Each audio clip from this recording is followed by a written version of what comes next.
En primer lugar, me quiero dirigir al señor de Vox. Sepa usted que esos comunistas que hoy están en el Gobierno dejaron su sangre y su vida y fueron fundamentales para traer la democracia y acabar con el régimen sangriento del dictador Franco que usted encarna en estas Cortes. Señorías del Partido Popular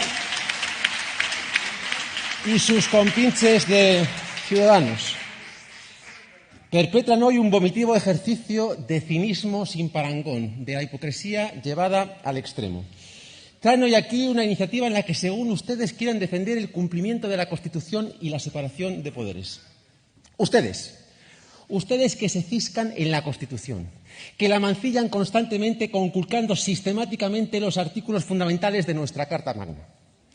Ustedes que han parasitado hasta la náusea las instituciones, llegando a emplear el Ministerio del Interior para perseguir a sus adversarios políticos y para proteger a delincuentes.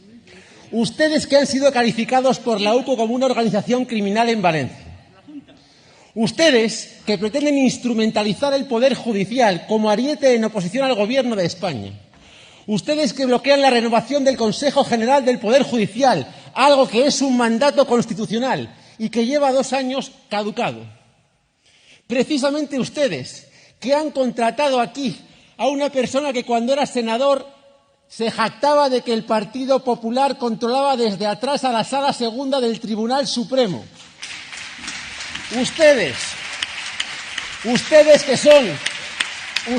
que son al cumplimiento de la Constitución y a la separación de poderes lo que Franco era la democracia. Ustedes que gobiernan con el fascismo y con la extrema derecha en muchas comunidades autónomas, traen aquí una iniciativa en la que dicen que quieren defender la Constitución y la separación de poderes. Pues miren, señorías, me veo obligado a parafrasear hoy aquí al gran Labordeta y decirles: váyanse a la mierda.